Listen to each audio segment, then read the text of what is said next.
Good afternoon, Marissa Miller. Welcome on VH Berries. Thank you so much for having me. It's a true pleasure to be here. You are a writer, Yes. and recently you have published a new book. I did. It came out last May, going up on a year soon, and it's been so incredible to hear the response that it's had. It's helped people navigate the murky waters of body image and imposter syndrome and so many things that encompass growing up and growing into your own identity. So it's been great. You just mentioned this notion of growing up, which is very important. And personally, Marissa, you grew up and you were also born in Montreal. Yeah, definitely. So I grew up in Côte St. Luc, very Jewish. I then moved to NDG and now I'm in Griffintown. And so it kind of feels like I've lived in three different cities because Montreal is such a diverse city that I've just had an entirely new experience in each one. So now I've begun a new chapter in Griffintown. I feel like a whole new person. Yeah. So the book is called Pretty Weird. Yeah.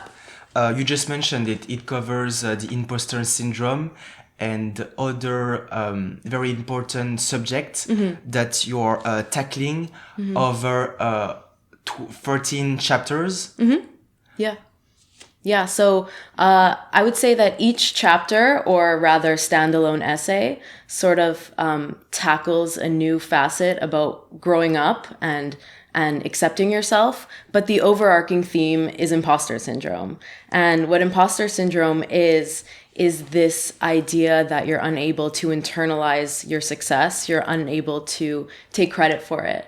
And instead you begin to chalk it up to coincidence or luck or nepotism, which is, getting into somewhere because of who you know, not what you know. So imposter syndrome kind of encompasses a few cognitive distortions. So one of them is mind reading, something that comes up a lot or something that really triggers imposter syndrome is believing that other people have worked harder to get where they are or have better credentials than you are for the same achievement. So, for example, if I were to have imposter syndrome over my writing career, which to a large extent I do, a lot of that is attributed to believing that other people are working harder than me. Other people know a lot more than me. So that's kind of like something I've had to contend with because I love my writing career. It's basically my favorite thing about being alive. And something about enjoying it makes it feel as if it's less deserved. Because we're sort of conditioned to believe that life is constantly supposed to be this uphill battle, this, inexorable challenge. And while I've definitely cried at my laptop for a combined several hours for something writing related, it's overall just been such an incredible experience getting to write for the publications that I do on the subjects that I do. That's fascinating, Marissa, because personally I've only heard this syndrome and learned about it only, I would say, around 2 years ago. So that's a concept that, of course, a lot of people know about, but there is always this small part of mystery. Yeah, exactly. I think so. Something that I really try to convey in the book, or rather what the book symbolizes, is that knowing that you're not alone in your feelings of inadequacy can help eradicate them. So when I was first starting to experience these imposter feelings, I didn't have the language to be able to label it. It was sort of these really confusing feelings, not quite of jealousy, not quite of anger or resentment. It was this very nuanced, special brand of pain and almost depression that came from being successful or, some semblance of it, having reached this pinnacle in my career, yet feeling as though I don't deserve it and I don't belong here. so once I was able to find the language for it, I think in the book I referenced something like I was having these feelings and just went down a Google rabbit hole of like, I am doing okay or well and still feeling depressed about it. And so I started getting these like, not WebMD articles, but, research. I started looking at the research, and there was a name for it. And so finding that name for it, allowed me to identify it and then create a plan to overcome it. And so how I overcame imposter syndrome, or rather am forever in the process of combating it, I sought professional help. I went to therapy for it, and I kind of processed my feelings.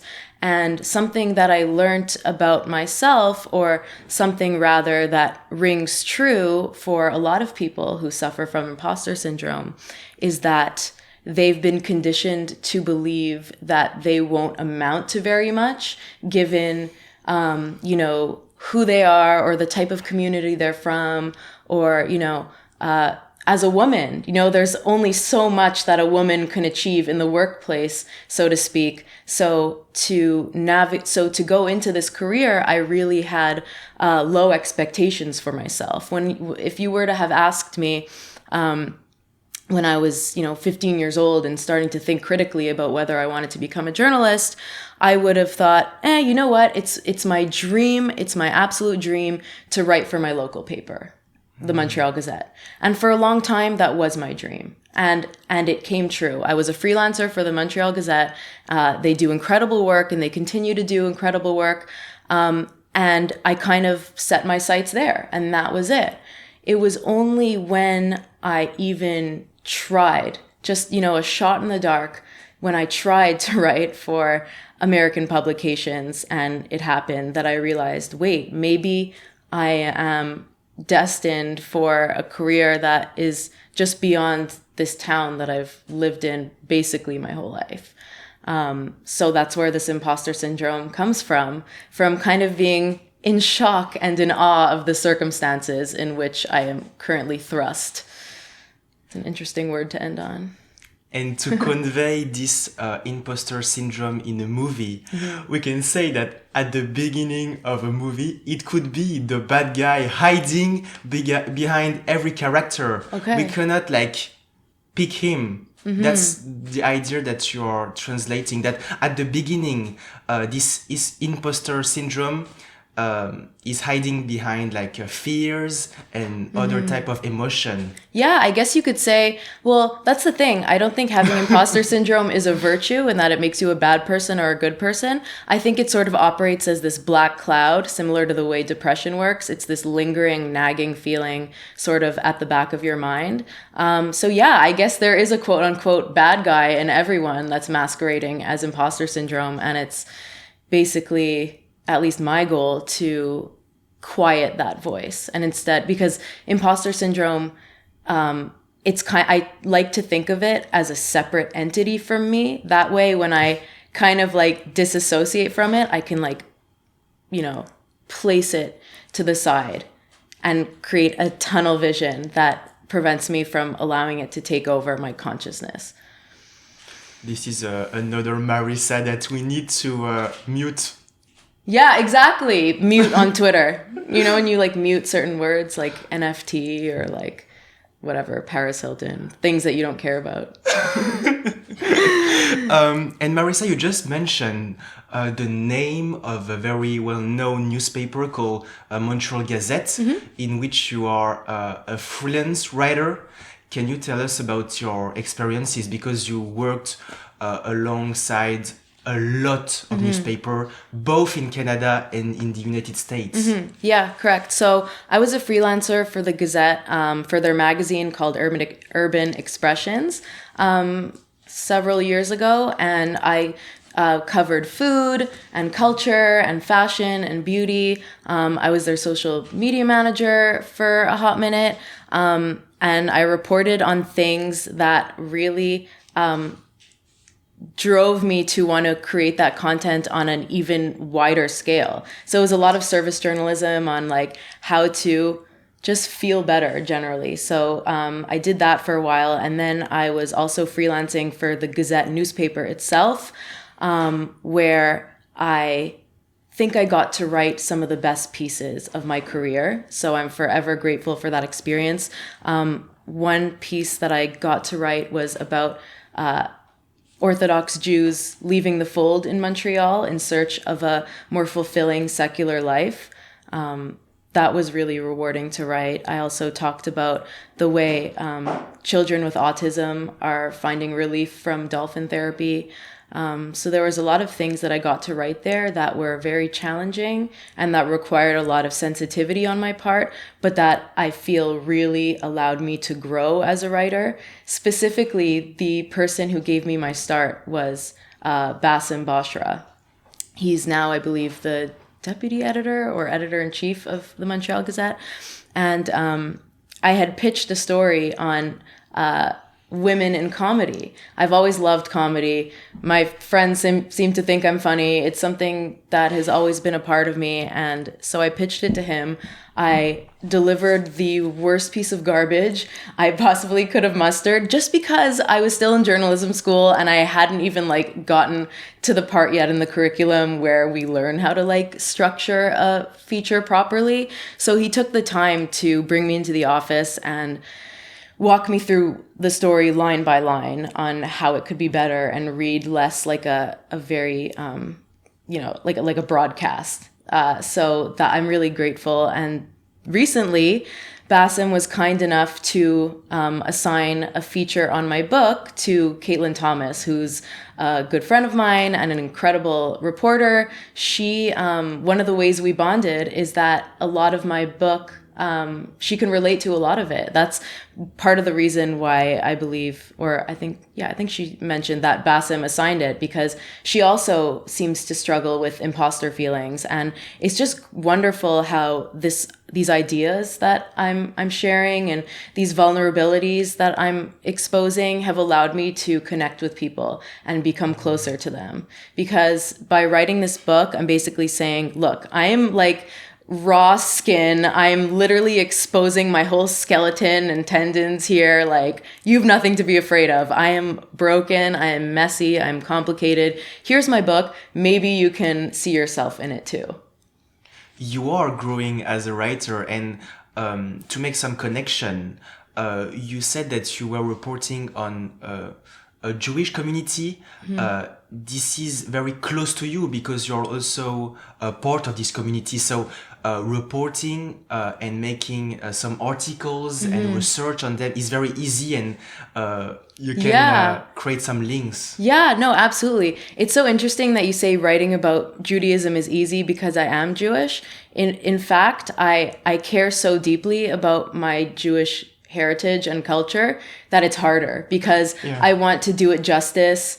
There's so many nuances about Judaism that I'm forever learning and forever, cherishing. But yeah, I do think that having grown up in the Jewish community made it easier to some extent to know how to ask the right questions to the young people who are leaving Orthodoxy. I went to school for 12 years, Jewish private school. I've had a bat mitzvah. I've done the whole 9 yards, but Judaism is very important to me, and I hope to incorporate it into my writing more down the line. So you would say, Marissa, that this is very close to your heart and your values. What would you say about the other values that Judaism imparts? That describes you? Oh, what are my other values? Oh gosh. Because there is, of course, in this book, the sense of vulnerability, of not exposing your feelings, but to be really honest about them. Yeah, I've always been honest to a fault. I mean, one of the original titles that I was thinking of would be No Filter, just because all my friends and or acquaintances know me as having no filter. I try so hard to have manners and be an adult, but I was raised in a family where toilet humor is the norm, and my parents are comedians. They are just hilarious. And so I've been indoctrined to just do material for people, just do bits wherever I go. I'm always just trying to make people laugh, and actually, to a greater extent, make myself laugh. The reason why I'm so honest is because, number one, I think it's funny, and number two, because it allows people to lower their guard down with me. And I sort of, there's a saying that you should teach people how you want to be treated. I am very honest with people in order to program them into returning the favor. So I kind of try to set a good example for other people and for myself. Just a better world when you can be honest about things. And here's one thing that I know about readers. They're not dumb. And readers can sense when you're holding back in your writing. They can sense when you're feeling, when there's kind of like a wall between you and the words. And so I really wanted readers to feel like I was inviting them into my psyche and into my world, into my living room. You are inviting them in the room, in the book, because you did some signature on the book, and you have a very special signature. Oh yeah, that's true. So when I do book signings, I don't know how I came up with this. It's not even supposed to be shtick, but I'll sign it Marissa Miller loves you with a heart, because it just feels like such a nice sentiment to walk into before reading someone's book. I know that if an author thought about me in that way, even though it's like an anonymous transaction, I would just feel so much more welcome into the reading experience. So it's almost like my signature is a very welcoming front desk at a hotel, and they're promoting superior hospitality. And furthermore, we can sense that you had a lot of fun writing it, because the name of some of the chapters are really funny. Oh, they're funny, they're filthy. I can't believe that they actually passed the copy editing phase. Some of my favorites are A Dick Pic Says 1,000 Words, Pussy Power, The F Word. Let's just read them. Should we just read them? Okay, these are the chapters. Number 1 is Pelvic Floored. Number 2, Mission Imposter Syndrome. Number 3, Coming Out Party. Number 4, Jew Camp, my favorite chapter, not gonna lie. 5 is Selling Myself Short. Then there's Some Things Weighing on Me, The F Word, A Dick Pic Says 1,000 Words, Crime and Punishment, Open Carry, Bad Bride, Pussy Power, and The Morning After. And then acknowledgements. So that was fun. That was almost as fun to write as the chapters themselves, the titles. The chapter about the acknowledgement is very important. It is, of course. I wouldn't be here without my literary agency, Howland Literary. I wouldn't be here without Skyhurst Publishing, my amazing publisher, the distributors, Simon & Schuster.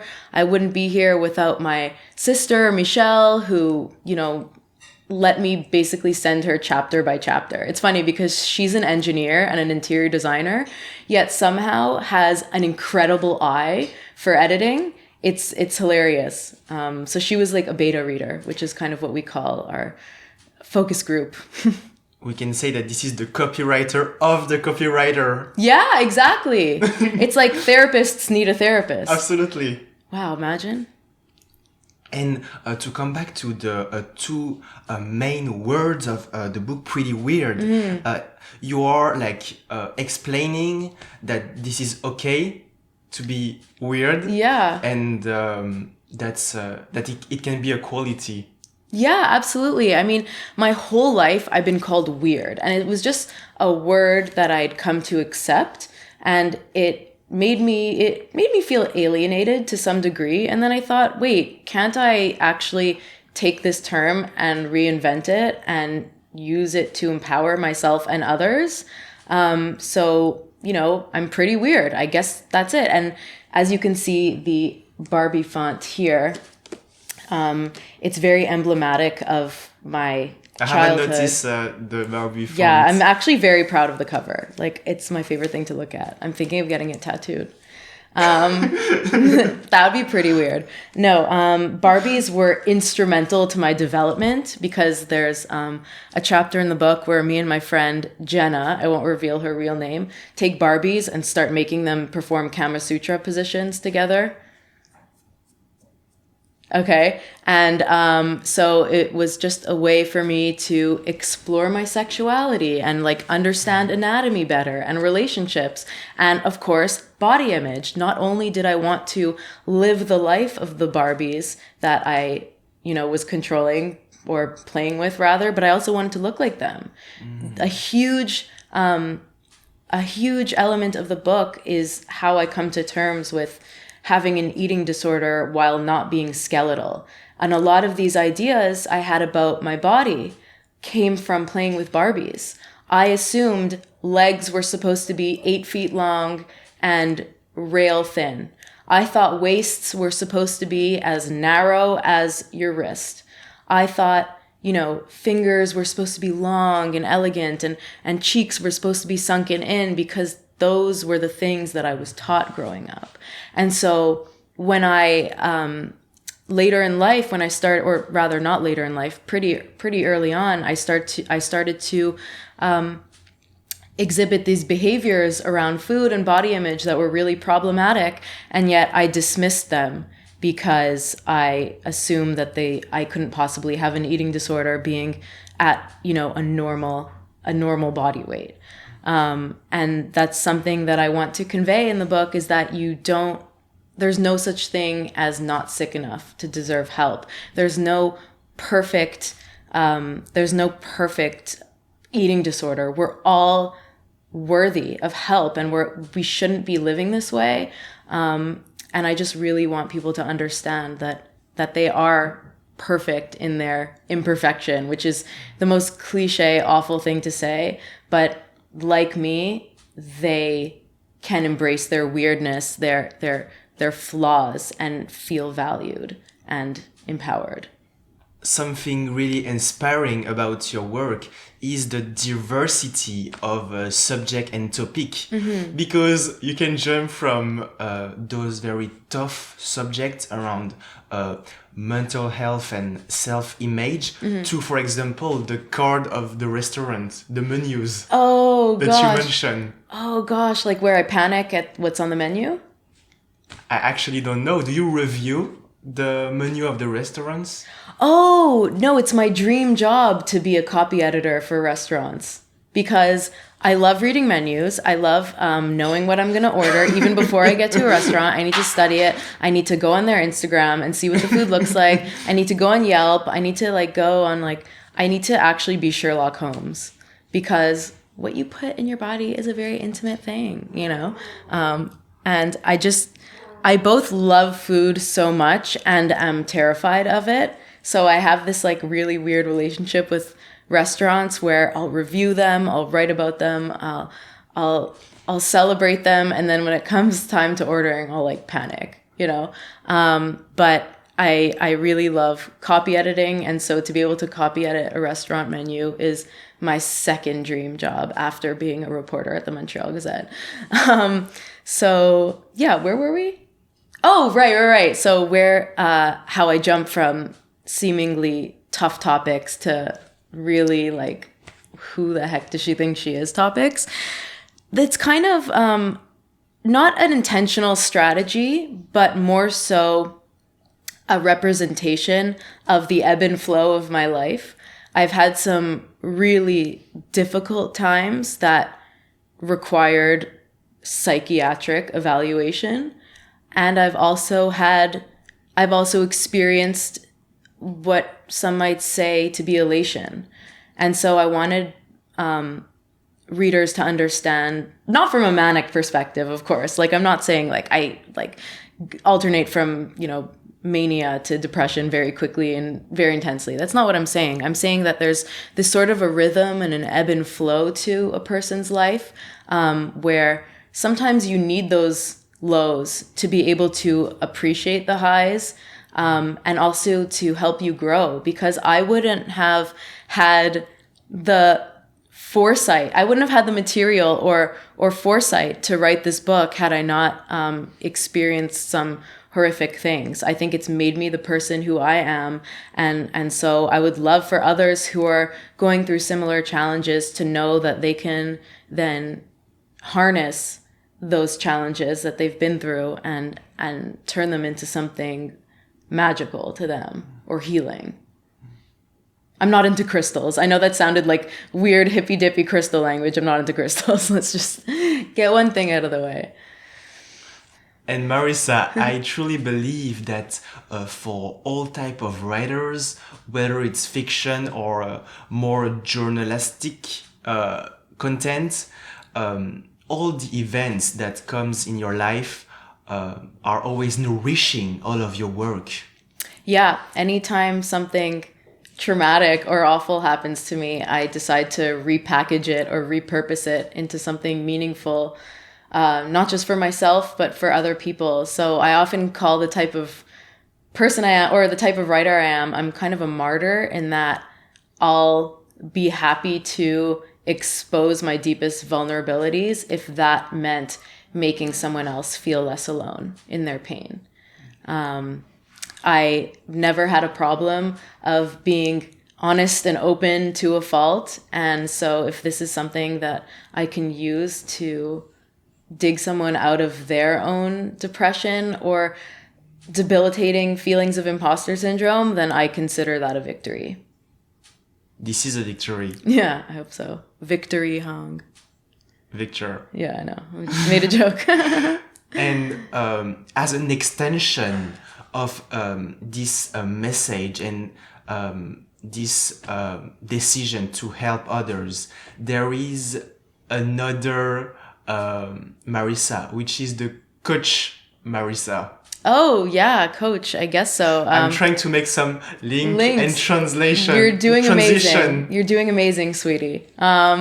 Yeah, so I'm currently reading Health at Every Size because it's helping me sort of create a direction for my personal training business. I recently became a certified personal trainer, and I believe in using a health at every size approach, which basically means that weight or size is not a proper indication of health. There's so many other factors that could be determinants or deterrents, like genetics, lifestyle factors, things like blood pressure that you wouldn't necessarily see on a thin body or a fat body. And there's so much fat phobia in the rhetoric that's preventing people of larger sizes from, let's say, seeking personal training services because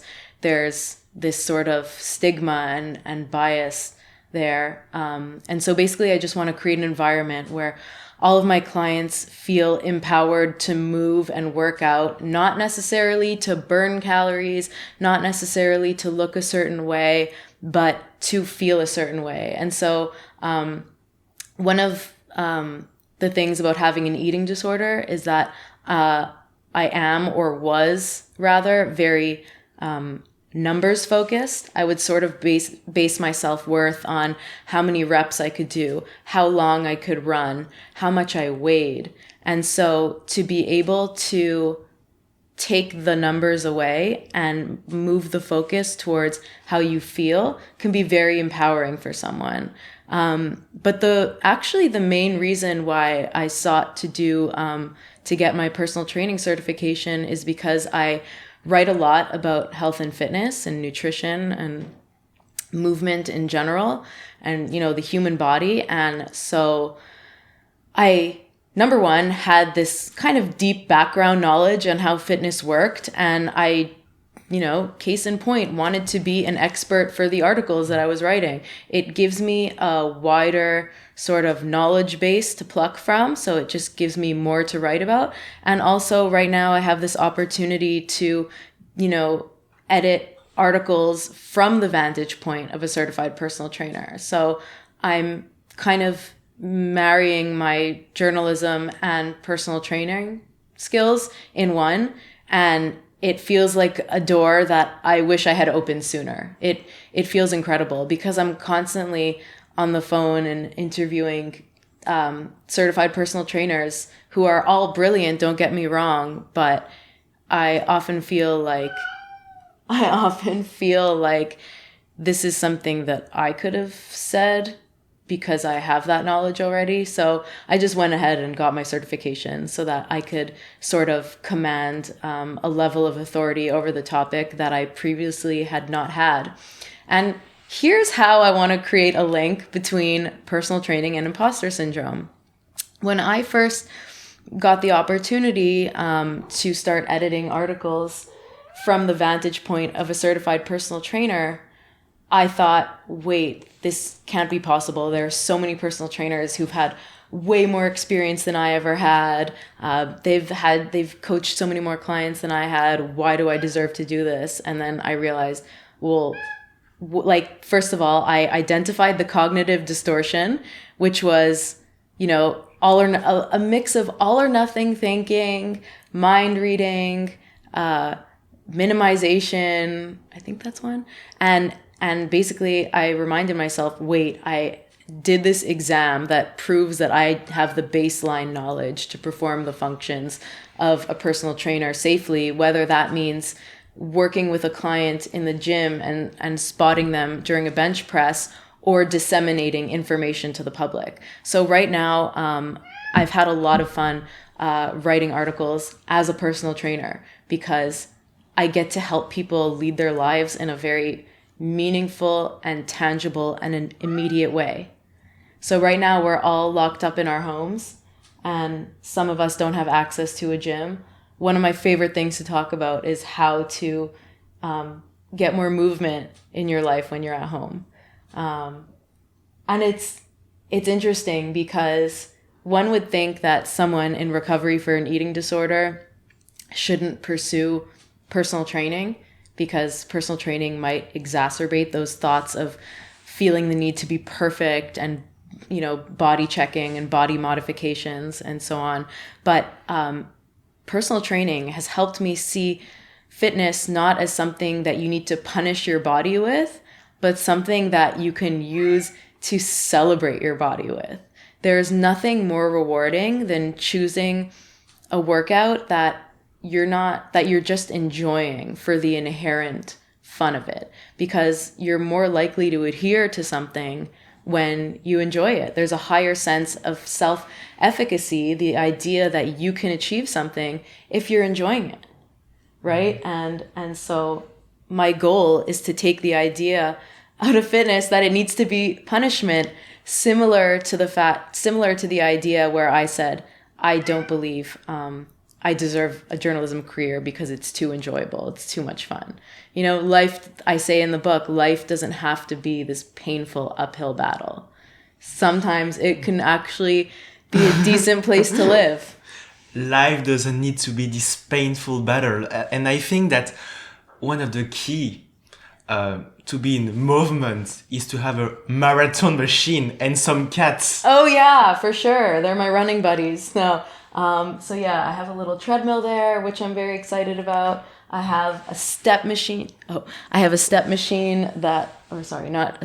step that I recently did to start doing aerobics so I can feel like I'm in one of those like really intense music videos where they're wearing blue eyeshadow and like long socks. It's just like an 80s aerobics video. It's just fun for me. I also got disco lights. I have this thing now where I can't work out unless all the lights are shut off and my disco lights are on. It's like weird. Like I have to it's almost like I need to recreate the environment of a sleazy club on Saint Laurent Boulevard in my home. With the Marshall music. Yes, exactly. My Marshall speakers are very important to me. Yeah, we like it loud in here. Good thing it's soundproof. You just mentioned aerobic, which is a form of sport like gymnastics, basically. Well, gymnastics can be a form of aerobic activity. Aerobic activity basically means you're increasing your oxygen uptake in order to basically fuel your muscles to work harder. So I like to do at least, well, actually, it's recommended to do 150 minutes a week of aerobic activity, but you can do it in short bursts. It's just really good for cardiovascular health. It's really good for mood. It helps you sleep. There's so many benefits to aerobic exercise, but there's also many benefits to anaerobic exercise, which is those short bursts of very powerful movement that don't require oxygen. So my partner, for example, is a really fantastic climber, and my goal right now, when working out, is using the method of specificity to train to be a better climber so I can go with him. So specificity basically means doing certain workouts that mimic a goal that you're aiming to achieve. So for example, if you would like to be a better cyclist, you would perform lunges, since it sort of engages your quadriceps in a similar way. So in order to train for climbing, we have a gym downstairs. I've started doing more pulling movements instead of pushing movements. I'll do more pulling movements. I consider myself somewhat athletic, but there's something about climbing, bouldering more specifically, that I feel like I cannot do no matter how hard I try. But I'm getting there. You're getting there. Yeah, it's humbling. It's humbling to be bad at something. Sometimes it's good for the character to just fail completely. Yeah. And Marissa Miller, in addition of climbing walls, you are also climbing an also very well-known mountain, which is productivity, because your goal is also on a daily basis to get the work done and to write. Yes. Oh, wow. That was a great question. Climbing the mountain of productivity. That is a fantastic way to put it, because productivity does feel like you're on a mountain, because you start at the base and then it just becomes harder and harder and harder, and you're like deprived of oxygen the higher you go up. No, but what I like to do is work as efficiently as possible. So minimizing distractions and or eliminating them altogether, making sure I get enough sleep. I try to sleep like a toddler. I really try to sleep like too many hours, because writing requires every neuron. A 2-digit numbers of hours. I love a 2-digit number. I love a two-digit sleep. Yeah, I'm 2-digit sleep number gang for sure. Yeah, that's a new gang that you're going to create. Yeah. So yeah, I try to basically have 100% mental clarity. Otherwise, I can't do my job. If I'm even remotely tired or even remotely unfocused, I go for a walk, or I make a coffee. I think the best way to be productive is to only work when you know you're going to be working. It's a waste of your time and everyone else's time if you are going to sit at your desk and not be productive. So I make sure that the time I do have at my desk, which is Marissa Miller headquarters right here, I make sure that I use those hours wisely.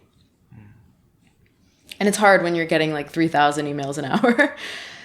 Yeah. Work, not more, but smarter. Yes. What do you think of a 4-hour workday? I F with that. I'm not going to swear on this, but I F with that. I F with the 4-hour workday. You have to be like on momentum, though, if you are doing this challenge. Flow state. Have you heard of flow state? It's sort of like this idea of when you're working, you've entered momentum and rhythm, and you're just, full speed ahead. That's sort of what I try to achieve every day. It requires a lot of coffee, though. And cutting off all the distractions. Yeah, my phone is on Do Not Disturb a lot. These ones make it hard. He's been here like the whole time. He's my boyfriend. Yeah, honestly, they make it easier to work from home because they're my best friends. And they don't tell my secrets. They're good listeners. They don't talk back. And yeah. Do you work on your computer? How do you... I pick a flat surface in the house. Usually my lap. This is not a flat surface. It kind of is. I mean, I'll like have it here, or I'll be on the dining room table, or I'll be in my office, or I'll go to a coffee shop. But mostly I'm here, and I'm yeah. It was important for me to get a place that I felt good writing in. That's why I love all these windows, because I don't feel like cooped up inside. I feel like I'm one with Montreal, with like having like the whole skyline and the bridge behind me and the canal. It's just a lot to be inspired by. I'm very inspired by this city. It very much invigorates me and helps me feel alive. So to be able to feel connected to my city, even when I'm like way up in the sky, I'm kind of scared of my own balcony. It's a great way to feel focused on my day to day. We are on the top floor. Yeah, we are. And don't jump. Don't jump. And Marissa Miller. Yes. What are your plans for 2022, for this year? Oh God, my plan for 2022. Number one. You have a list. No, I actually hadn't thought of it. You know, something about me, I never make plans because then I inevitably disappoint myself. Yeah, like, so... And then you feel like an imposter. Well, here's the thing. Like, I never even planned to write a book. I just was, like, backpacking and had my laptop on me and decided to, like, just open a Word document and start writing a book. And that's how Pretty Weird came to be. I never planned to write a book. So I feel like the less I plan this year, the more likely I am to sell another book by accident. I mean... Yeah, I guess my goal for the year is to continue to work on my anxiety, to work on my happiness. I'm going through like this weird transitional phase in my mental health where I'm on the cusp of recovery, but not quite yet. But I get happier and happier by the day, and I feel very valued by the clients that I work with, and so my goal is to really maintain that. My job is one of the most important things that I have in my life. Besides this guy and his niece, Freddie is somewhere in the house. My goal is to just enjoy the small things and not try too hard to attain the big things, because that's when you really start to get disappointed in yourself when they don't happen. Yeah. To enjoy the small details. Yeah, exactly. Yeah, enjoy the small details. Enjoy this cat when he looks at me. That's my biggest joy in life. Marissa Miller, Thank you so much for your time. Wow, thank you for having me. This was lovely.